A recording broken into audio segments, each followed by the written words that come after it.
Yeah, we got the opening right. That was because I'm the only guy here tonight. Unfortunately, well, Russ is obviously working the golf course. It's back open, even though it's raining on a regular basis. It's still open. So he's working the golf course. And Miguel, well, he's busy helping the wife out tonight. So he couldn't make it. She has something coming up. So, hey, I'm here alone. What can I tell you? But the big thing coming up in town is next Tuesday is the election. And even though there's not really any, I don't believe there's any, there's no competition anywhere in the election as far as elected offices, there is a question on the ballot of 2.5 debt exclusion for the playing field. And there's a whole page online saying why not to vote for it. So my observations are that this is pretty much going to pass. What I saw at town meeting was overwhelming support. I mean, overwhelming. They in the 2/3. They were well over the 2/3. And the moderator didn't need to do a head count, really, because it was, well, just by the sound, you knew it was well over 2/3. But they still hate to make another hurdle, and that is to get over the get through a vote on the general election, but that only requires a majority vote. They can win by one vote. So whether you're for or against, it pays, you know, you have to get out there. If you want your side to win, you better get out there and vote. And we'll see where it goes from there. So, I mean, I don't know what's going to happen. I think everybody's giving their arguments as best they can. We were open here to anybody who wanted to come on. And the only one that came forward was Tim Labrie, who came forward to support. But you know, we would have done a show with anyone against it. You know, we'd like to get both sides, but no one came forward. So anyway, I don't know what's going to happen with that. I don't know which way it's going to go. My feeling is it's probably going to pass, but then again, you don't know what could happen. Of course, the school already was kicked in is the Community Preservation Act. That's already being collected. The school will be starting as soon as they start breaking ground and take the loan money so they can start paying for the work that's being done. But they haven't done that yet, so that's why the school hasn't come up yet. But it will. And this will come up, well, probably, if it passes now, I don't know if it'll be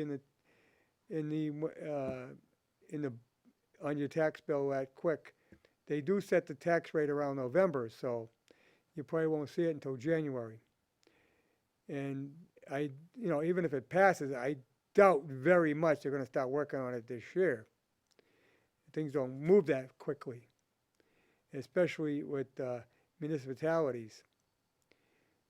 But the school now, the new school, they were done. The planning board is done with the public hearing part. So that parameters were set up by the what the planning board required them to do, and not much of a change, but there are some things in there, and so they could be breaking ground rather soon, probably as soon as school gets out. I imagine I doubt they're going to try and do that while school is in session. They'll start as soon as school gets out, but it's going to be 2 years to put that up. They're not going to put that up overnight, so it's going to take a little while. And I think their objective was 2022, wasn't it? If I'm correct.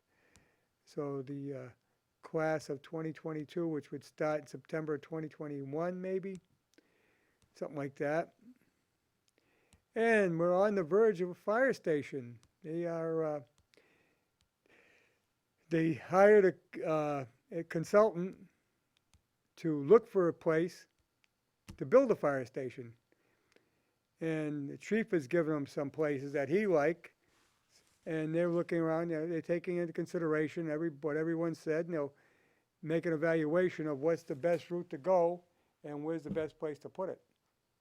So we gotta wait to see what happens there. I mean, everything moves slow, but it seems like everything's starting to move a little faster now and coming quicker. So, I mean, if we go with the fire station, we'll say it takes a year. Uh, Probably this time next year, could we be voting on an override? Or debt exclusion, I should say. Debt exclusion for a fire station, a possibility. I don't know if it'll go that quick. Unfortunately, probably for some of the guys on a department, they'll be retired before it gets built. Never have the uh, never have the pleasure of using a new building. I mean, they're in that squalor now. I mean, the building is in tough shape. I mean, it's old. It needs to be replaced. But here again, where do you put it? So if anybody's got any comments, if I don't get any calls, I'm going to make it an abbreviated show because, obviously, I'm not going to stand here and or sit here and talk for an hour because I don't have much to say about town politics. And I don't have any Tucker clips to run, so, it's not, when you got someone to have a conversation with, you can go on. But when you have no one to have a conversation with, it gets a little tough. And I didn't have any prepared notes. I didn't know Miguel wasn't going to be here until tonight, so I didn't really have any time to prepare to be here alone. I knew Russ wouldn't be here because once he starts working at the golf course, that's it for the summer and into the fall. It's actually till the snow flies and they close the golf course. And the way the weather's been going, the snow flies more so at the end of the season than it does at the beginning. We didn't have any snow last season. We didn't have any snow in December, if I remember correctly. We had an early storm, and then that was it.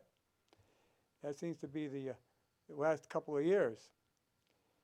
And of course, we're dealing with the rain on a regular basis. Oh, by the way, the picture behind us is the new DPW garage. I was there last Friday. They had an open house, and they put a nice little spread. The food was good. Pizza and grinders, we call them grinders here. Grinders, hoagies, whatever you want to call them. Club sandwich. The food was good. I got to say, he did a great job of getting it catered, and the building is beautiful inside. Nice job. Got a lot of room. They don't have all the trucks in there now because we had the open house and needed room for the people. But they tell me all the equipment gets in there with no problem whatsoever. And if you can see off to my right a little bit, that's that's the lift. And it's electric lift, but it's capable of lifting those big trucks. And what's good too is when they get down there to plow at night, 2 o'clock or 3 o'clock in the morning, they're not having to clean off snow and scrape windows and get the trucks warmed up. They're sitting in a warm garage. They're warmed up right away. They're able to, they don't have to clean them off. So it's worked out good for them.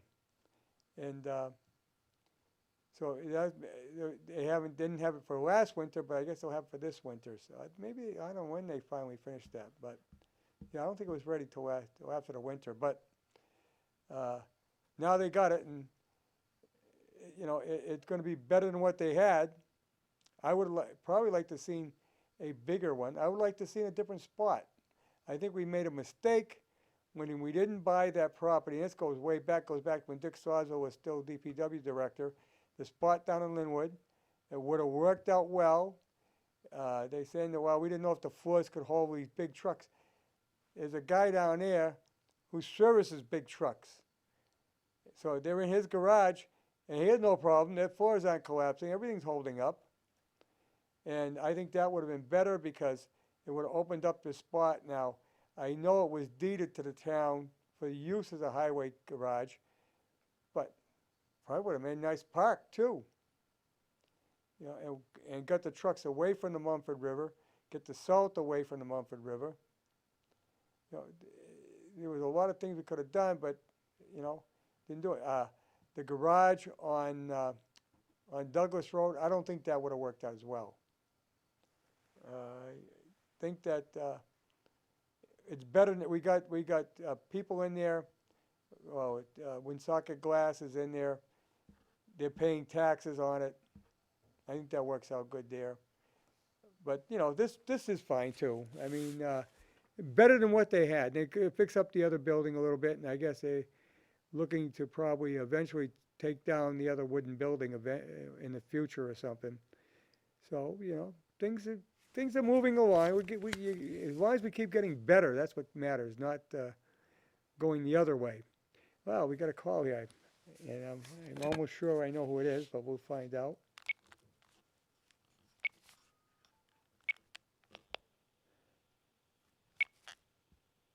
Go ahead, call. You're on. Hello? Yes. Hello? Yeah, Barry, you're on. Hey, Harry. Good evening. Good evening. Hey, yes, it was a very long time coming, and I want to say that that DPW finally got something, and Yes.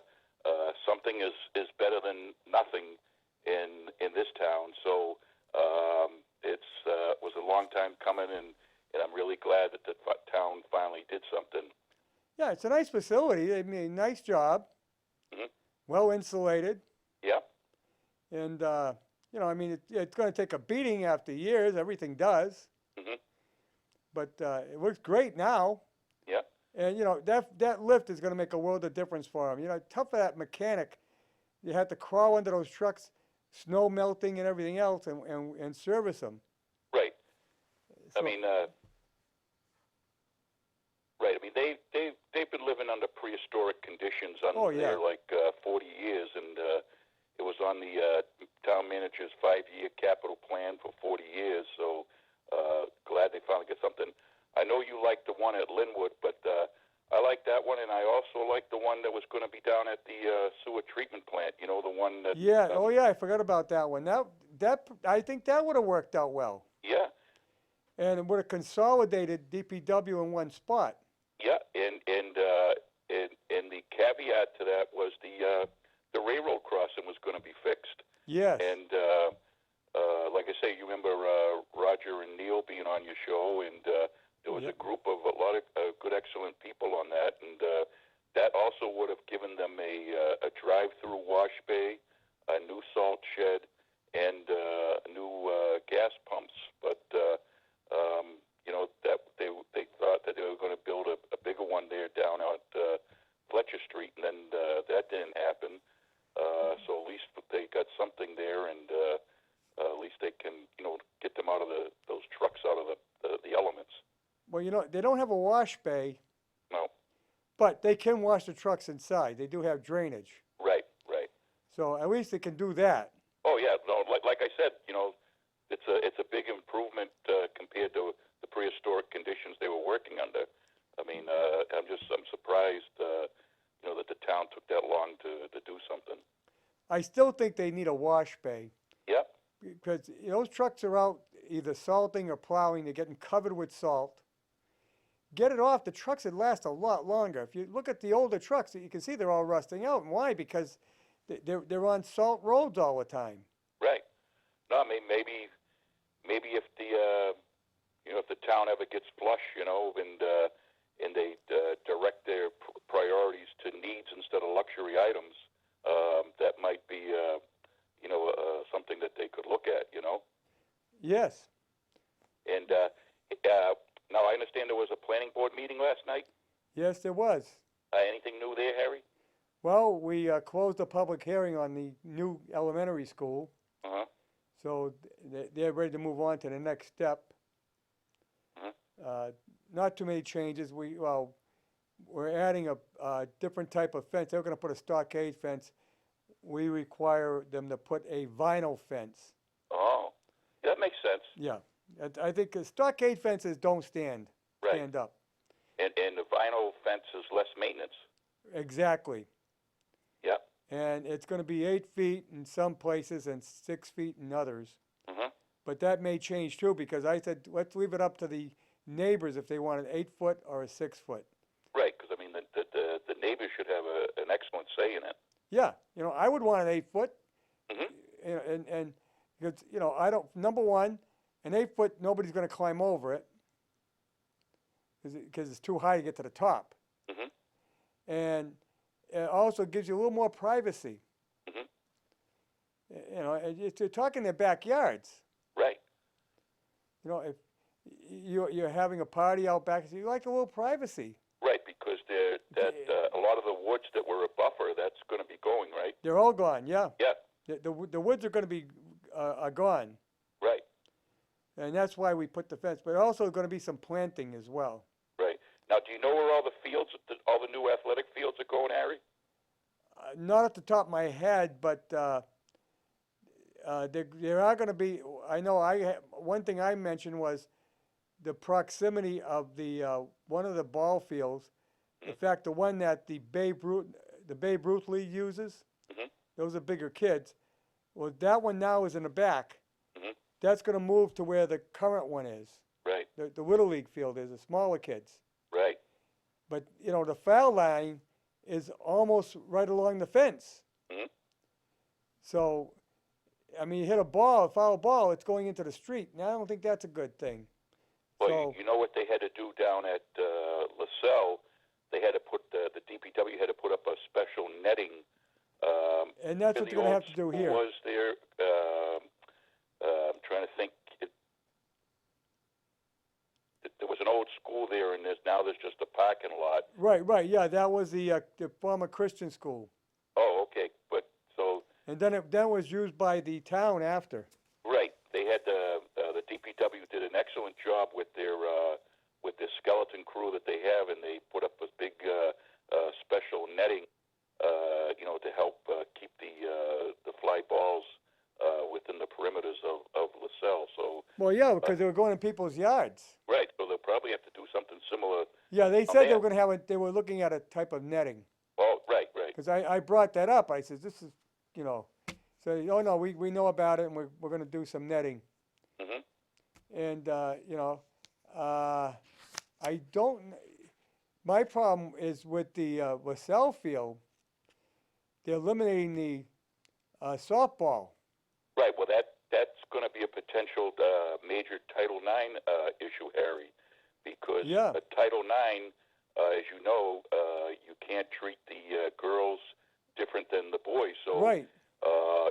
If ultimately, if one of these excellent softball players files a complaint, if they're moved to Linwood, then they're going to have to move the boys' baseball to Linwood, or they're going to have to keep the girls at LaSalle. See, this all gets down to, Harry, to the main problem. The project was never vetted, in my opinion, and just going before boards and presenting it, and the boards just doing the Duncan Bird doesn't cut it with me. And even if this passes on the 21st, they still have to go before the Board of Health, the Conservation Commission, and the BPCC. And I'm reaching out to one of my friends in Wayland who's on the Conservation Corps there, and they've put 65 conservation restrictions on the field they're building because it went through a similar process without it being vetted, is my understanding. And, so there's a lot of issues that still have to be worked out, and I think people are going to have to vote their pocketbooks because, they got that one heck of a big increase coming in August. You've got the new school, the regular 2.5%, the Community Preservation Act, and if you're within certain economic guidelines, you're paying student activity fees and student transportation fees. I mean, this is going to be quite substantial. So I think people have got to vote their pocketbooks, and I, for one, would like to see something done to the fire station before we do a luxury item like a fashionable turf field, where, to me, in my opinion, this new strong sod grass could do just as well. But that's just my opinion. Plus, you got 13 new fields coming online once the new school is built, and you got new fields up at the high school, and I'm sure the Whitensville Christian School would help us with fill the breach until those came online. So there's still a lot of issues that need to be worked out, and but that's what they'll be up to the voters on the 21st. Right. Is it 21st or 20th? No, it's the 21st. You're right, 21st. Yeah, next Tuesday. Yes. And who knows? There's a lot of economic signs out there saying there's going to be a slowdown next year, and so that's another thing people got to consider. Well, like you were saying, renters better take note, because if that passes, the costs are going to be passed on to the renters. Well, I'm not worried about a slowdown as far as that goes, because they said that last year. Yeah, I know, but They say that every year. Somebody I know there, they're saying that they work like in these credit companies, and they're saying that credit defaults have gone way up, and that's one of a sign, and also cars being used cars and new cars that how what they say, you can judge the economy sometimes by how the car market goes. I don't know, but that old wise tale maybe. Right, and it keeps changing weight. Right. I don't want to get into that. But there's another thing that's going to be eliminated with that new field. What's that? The fireworks. Oh yeah. You're not going to have it on that field. No, because another thing that wasn't brought up is that there's going to be an 8-year warranty on that field, but they also have to do certain things to maintain that warranty, and there's a cost with that. So, I believe, like the town of Milford had to put major restrictions on their field. Right. Well, I know they addressed the fact that there's going to have to be maintenance. I guess that's already been taken up with the school committee.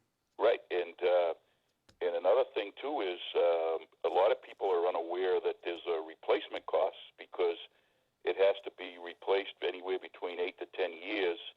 Right. And once it comes off warranty, all those things that were covered under the warranty are now going to be borne by the taxpayers. And right now you're talking about anywhere between $460,000 to $670,000 for replacement costs, and that's every 8 to 10 years. And there's this misnomer out there that it costs $33,000 a year to maintain LaSalle Field. And what my understanding is that figure represents all the fields at LaSalle, and it's not just institutionalized to LaSalle. So that's something that hopefully they'll look at, because there's a figure being thrown out that it's $33,000 to maintain LaSalle. But I heard the other day that figure represents all the fields at LaSalle and all the watering of the fields at LaSalle, not just LaSalle, but all the high school field, all the school fields. But I think why don't you actually could have went to Grafton or Uxbridge? They both have artificial turf, and asked them. From what I understand, Grafton loves it. Right, but again, I think a lot of these other towns, again, they haven't vetted it, because if you go on the Mass Department of Public Health website, it tells people that right now there's a comprehensive investigation going on by the Environmental Protection Agency, the Centers for Disease Control, and the Consumer Protection Board, because they're doing a major comprehensive study on these turf fields, because some of the studies that were done in the past were limited, and some of them were done by turf companies, so they really weren't independent. So there was this case, I forget where it was, down south, where all these girls soccer players were coming down from cancer, and they were playing on turf fields. So those three major federal agencies were tasked to do a comprehensive study on turf fields, and it's supposedly going to be coming out sometime in 2019.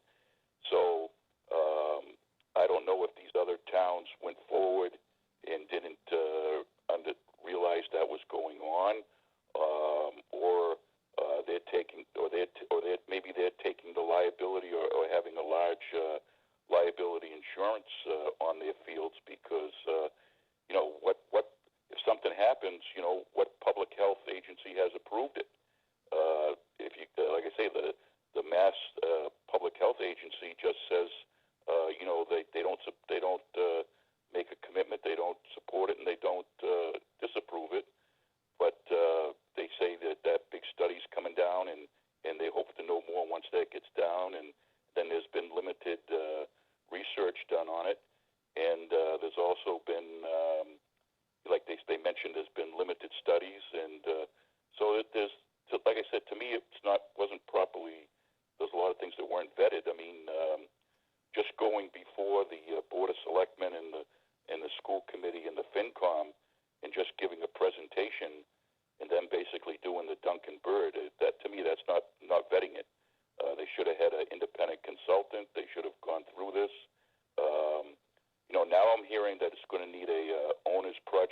manager, and that's not included in the $2.7 million.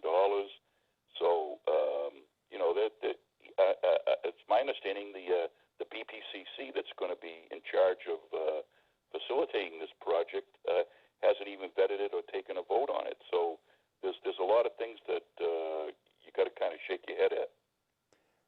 Well, maybe they got the cart before the horse now. They get the approvals and then see if they'll have to go to the building planning committee and work with them. And what happened? And if you say there's a report coming out in 2019, well, I don't think they'll have that field installed for this fall.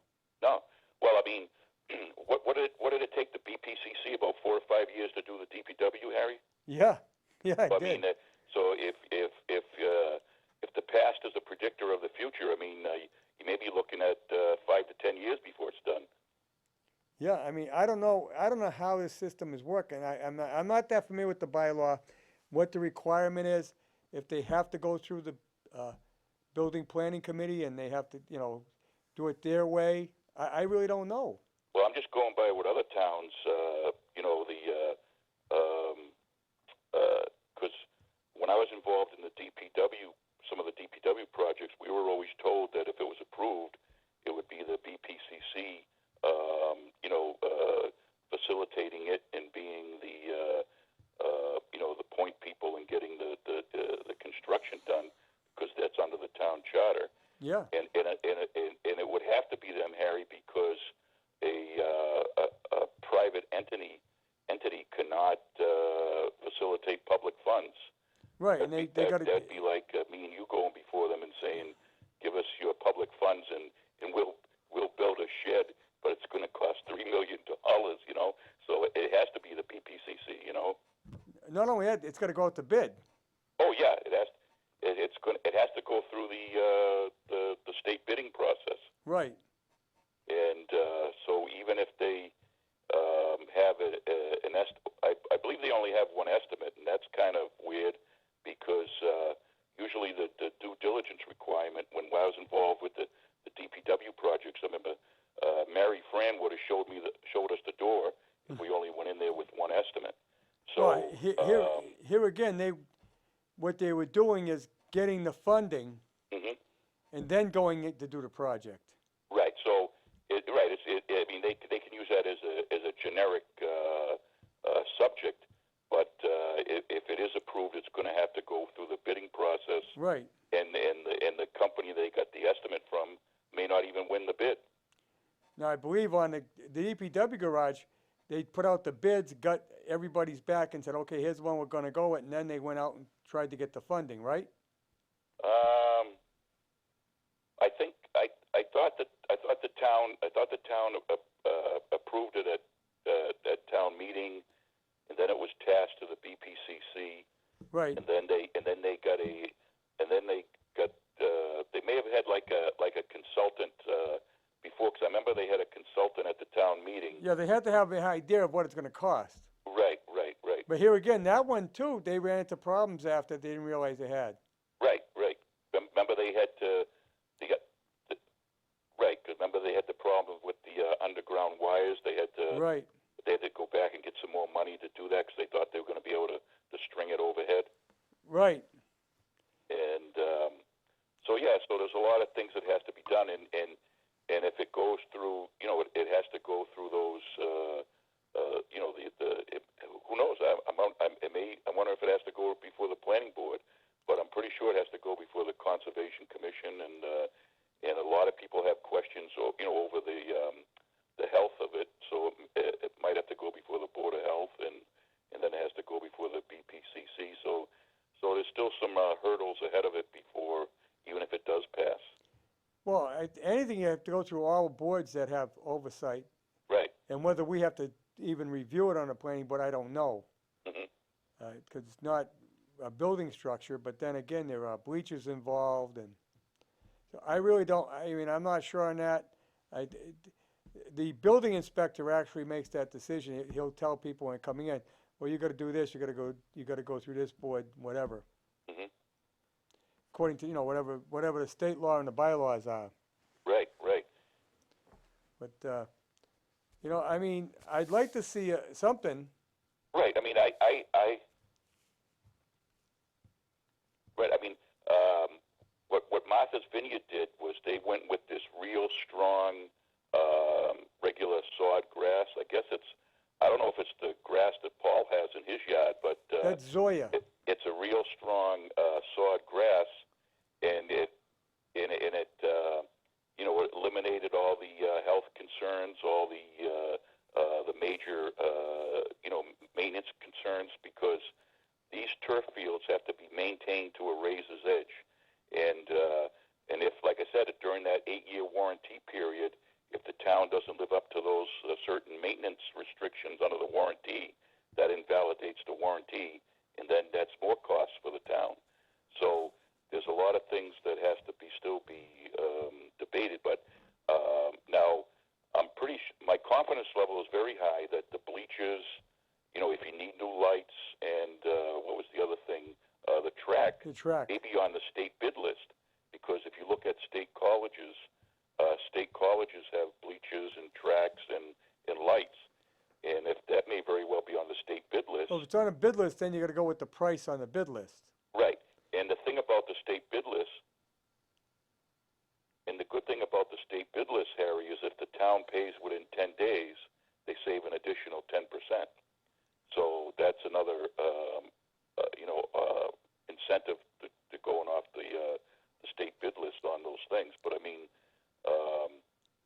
let's, like I said, I guess we'll see what happens on the 21st. But I mean, but people, like I say, they're going to be getting that big economical hit in August, and and a lot of people feel that it should be the fire station next, and so I mean, that's just another thought, That is on the agenda, mm-hmm. and they're looking for a consultant or a company to research the best place to put the fire station.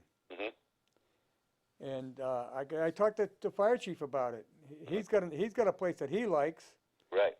But that doesn't mean they're gonna recommend that spot. But they're gonna give them a list of places, mm-hmm. as well as they'll look around, and they're gonna look at if we can put it in the spot where you eliminate having a substation, mm-hmm. then we could eliminate the Rockdale station. Right. And have all the trucks in one station. But that you have to look at that from a geographic standpoint. The roads, the availability of getting, and traffic and everything else. Right. And, we got subdivisions going up left and right, so that's going to be taken in consideration too, because now you got densely populated areas where we had woods for years. Right. And things keep changing. Amazed me is in like 5 years, we went from 12,500 to 16,100. Right. That's a fast growth. Right. So I mean, but something definitely has to be done about the fire station, and hopefully,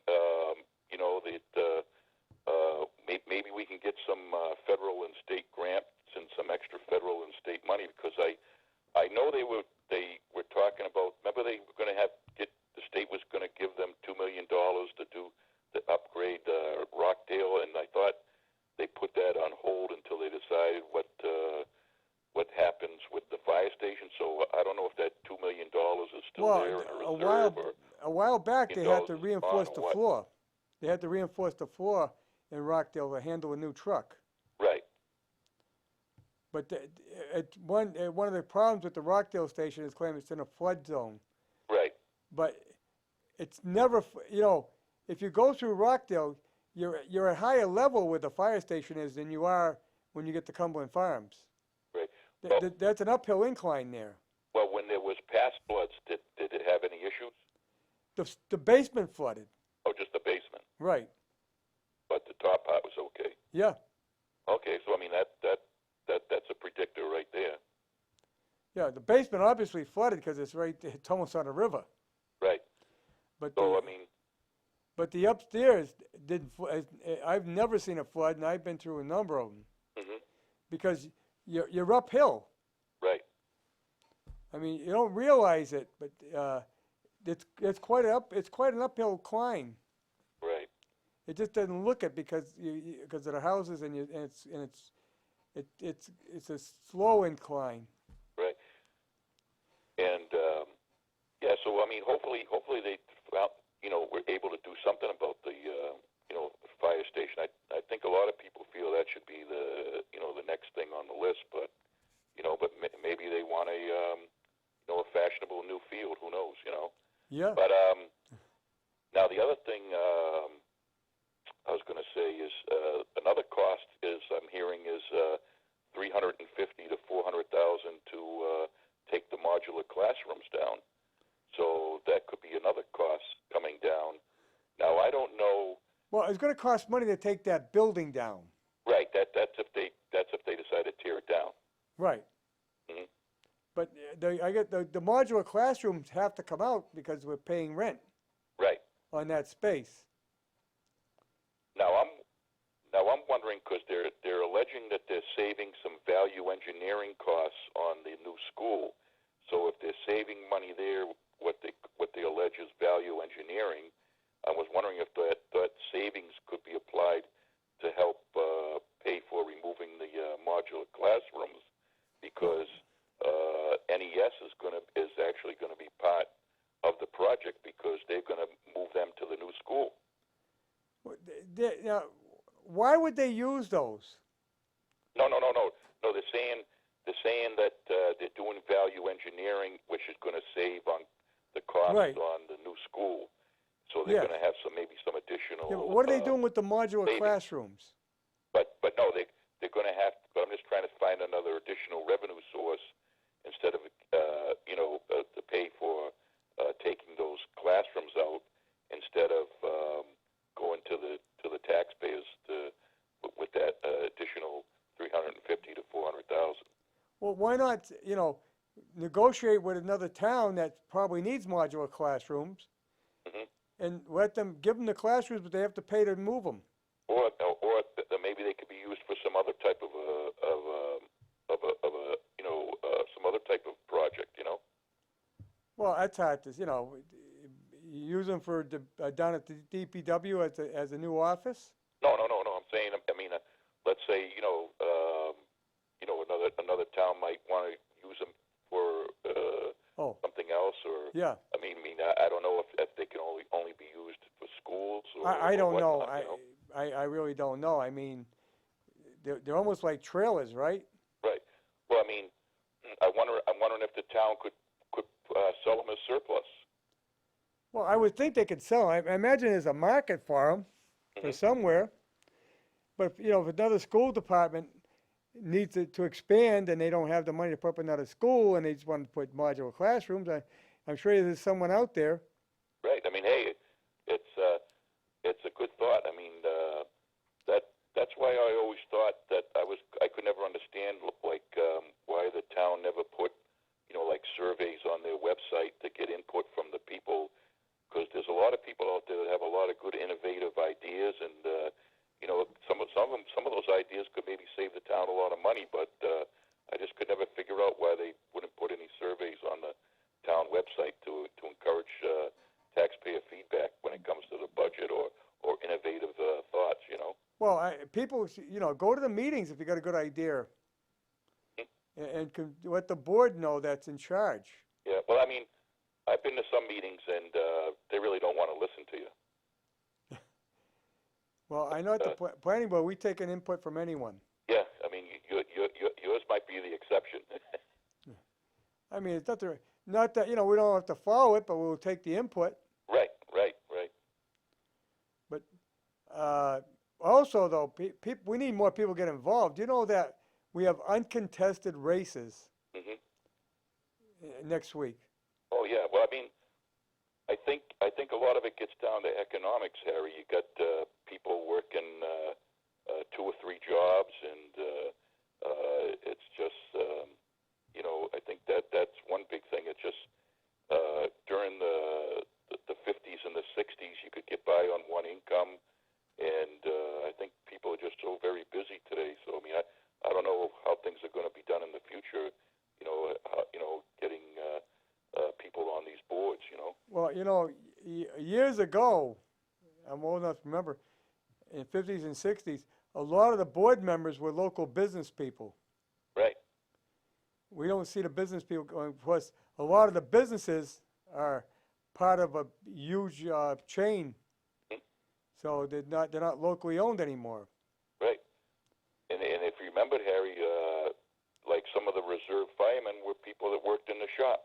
Oh yeah, because the shop, if they were on the job, they could leave the job, not even punch out. Right. And the shop would pay them if they went to a fire. Right. So I mean, a lot of things have changed today, and all things with municipal liability and everything. So that problem's been ongoing for years now. They have enough call fire people at night for the most part, but so many people work out of town that are on the fire department. It's call fire volunteers. They're not around during the day. No.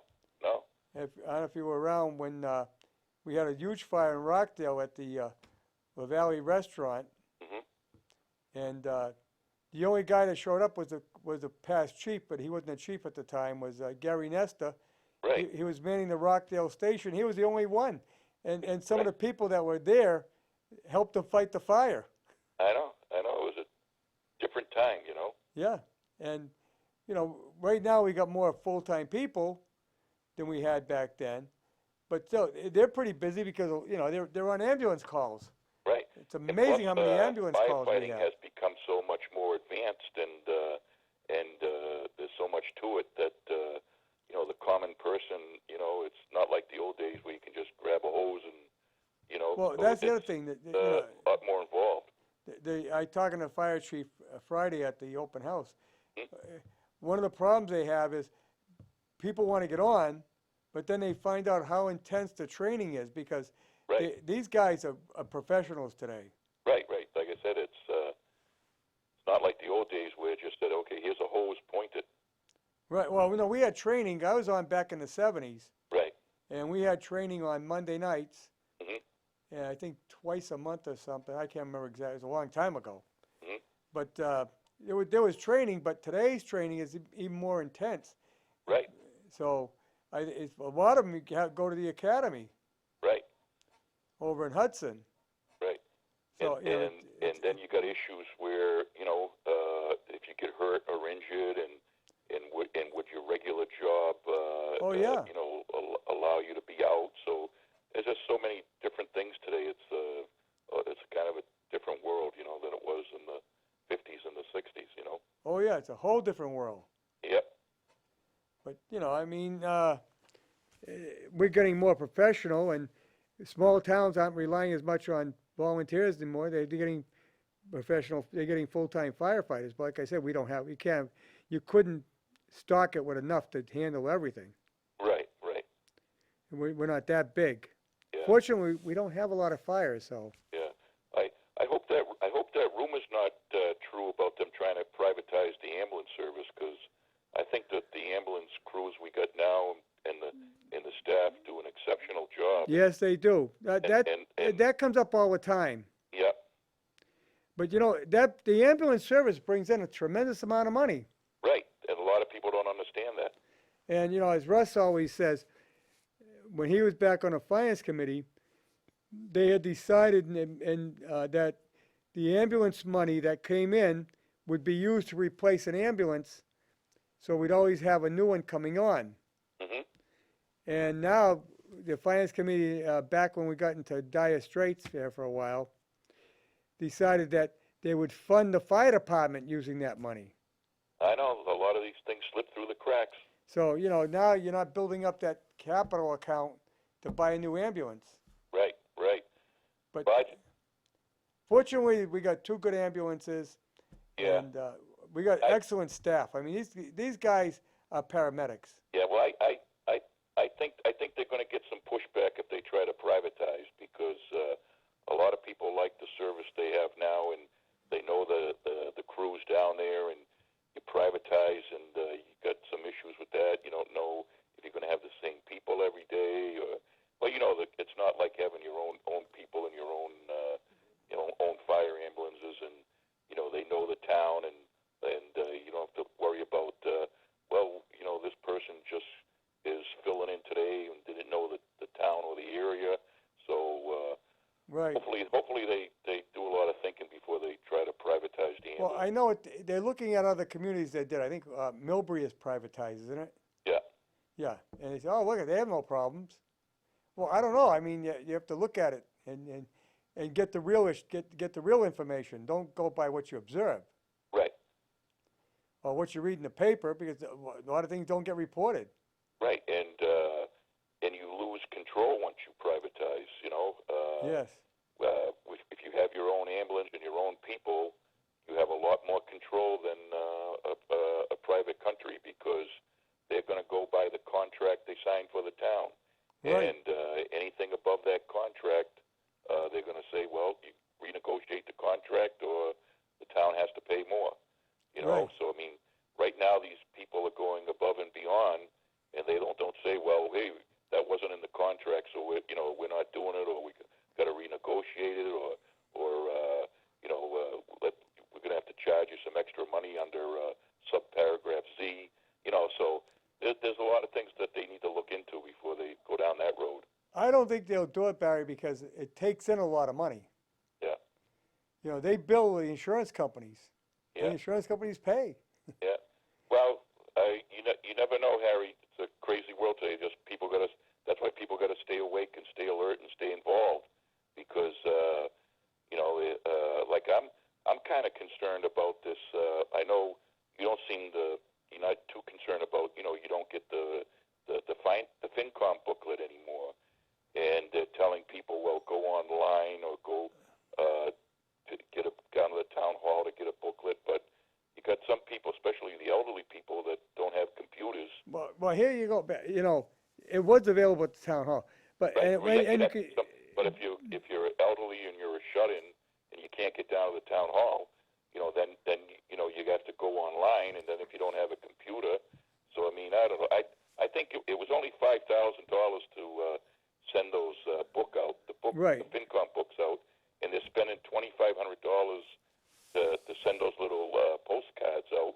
So they're saving $2,500. Well, you know what? Probably what should have been done Mm-hmm. is you could put together a mailing list because when Right. I would walk into the post office after those books came out, Oh yeah. they would be stacked up on the trash. Right.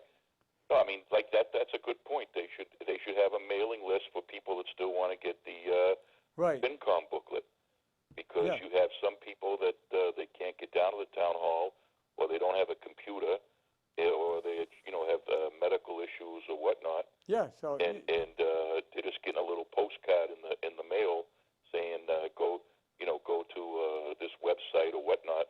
I mean, I went to the website. It's very hard to read. If I'm not from the computer days, and you see something like that, you say, what's this about? Right. But who knows? I did print it out, and Yeah. I read it on here, but the thing is, it was very small. Yeah. I mean, like I said,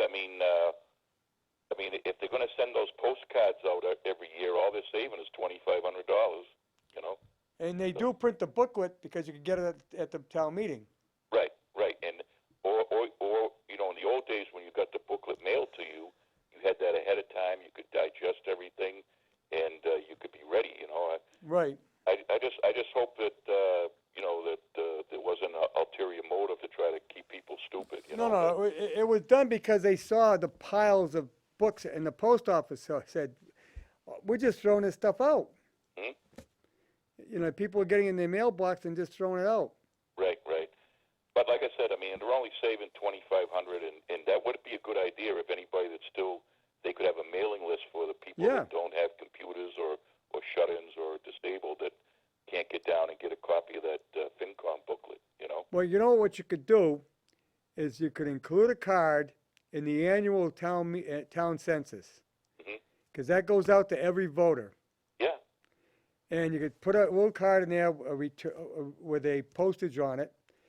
Would you like the town meeting booklet sent to you? Right. And return this card. Hmm. And there you go. They don't have to even go through the trouble of calling up. They would just mail that card in. If they're interested, I'm sure they'll mail it. On the town census, you got people who don't answer the census. Right. And another thing, Harry, I don't know selling advertising space in the mailings like what the registry does. That's something that maybe they didn't should they look do into. that? If it brings in 30 or 40,000 a year, what the heck? No, they do that on. They have done that. Oh, I've We had asked one about for that. Relay Power. Some Remember? advertising space in the town mailings, and I've never got an answer. Remember the Relay Power one that went out, Oh, okay. where they quoted me even though I didn't. Oh, right.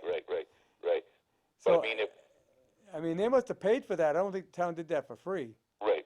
But do you know how like you get your stuff from the registry and they have all those advertisements? Oh, I know. But I'm saying, I mean, if you use that same principle for all the town mailings, you know. Right. I mean, hey, if it brought in 40,000 a year, that'd be 40,000 to maybe hire another DPW employee, you know. I don't know if they get paid that much. No, well, I mean, you don't know until you see, you know. Well, you know, based on how many they send out, so if you, it'd probably be in the hundreds. Well, you have all your property tax. When you think of it, Harry, you got all your property tax bills, Right. all your water bills. But I'm saying the advertising companies wouldn't pay that much because you're only talking the town itself. Right. Well, I mean local businesses, you know. But I mean, you got the town census, the water bills. Right. And the Well, that could add up to a few thousand when you're all done. If you put them in all. Something, you know. Hey, it might pay for the booklets. It might pay for the FinCom booklets. Right. Right. Well, why not put an ad in the back of that? But Harry, hey, I got you through a little bit anyway. You got me basically through the show. We're gonna wrap it up. All right. Hey, don't forget to vote on the 21st now. I've never missed an election since I came home and turned 20. I was 21 when I came home from the Army. Well, and the first thing I did was register. It's from the Board of Selectmen. What's that? You'll probably get one of those special certificates from the Board of Selectmen. I doubt that. Well, you never know. Okay. All right, Harry. All right. Take care. All right. Bye-bye. Bye-bye. Okay, we're going to wrap it up here. Tomorrow night, I'm not sure if we're going to have a show because my guest hasn't gotten back to me, so I'd like to, verify they're going to be in, but we'll show up, and if they show up, we'll have a show. If they don't, well, we won't. We'll repeat a show. The election, of course, next Tuesday, don't forget about it. And next week from Thursday, my guest is on About the Valley is going to be Olivia Spratt, who lives in town here, but is a curator of the new Samuel Slater Museum that's being put together in Webster. And she's doing a great job down there putting that together. And, we got, coming up on a planning board, we got some people going to be coming in for a pot store, marijuana store. So that's coming up. You want to go to public hearing? That'll be in June. I think it's, I have to look on a calendar here. June 6th, I believe. We don't have a planning board meeting again. It'll be June 11th. So that'll be coming up. And I want you to say, tune into my radio show About the Valley on 10:30 on Saturdays now, 6 a.m. Sunday, and 12:30 p.m. on Sundays. My interview this week is with Ed Manzi, who is the president and CEO of Fidelity Bank, headquartered up in Leominster, Massachusetts. They're looking to expand, and I had a great audience with them. Spent about an hour with them, but the interview is only 10 minutes. But I'm trying to coach him into taking over the bank next to Burger King so he can fill it in there. You know, it's been empty for quite a while here. Be nice if we got a new bank in there, wouldn't it? Yeah. I mean, I'm hoping they have a branch in Millbury right now, so they're already in the Blackstone Valley. I told them the valley's growing, Norbridge is growing in leaps and bounds. Our population is expanding, and if you saw what we got on the books coming up, proposed subdivision, they're getting up there. We're getting it. We just new one last night off of Moon Hill Road. We have another one that we're going through the process on for over 55 off of Church Street. And so, you know, this town is growing. I think that's 120 units, over 55, which is also a good deal for the town because they will be private roads and they maintain them, and they don't have any kids in the school system. But they do pay taxes for the school. So that's coming up. Well, I'm going to wrap it up now, and I'll may be here tomorrow night, may not. But and next week, Miguel will be back next week. Russ won't be here, but Miguel will be here. So, and I think that'll be our last show until September. Or maybe next week or the week after. Oh, no, I think next week would be the last week. Well, anyway, see you next week.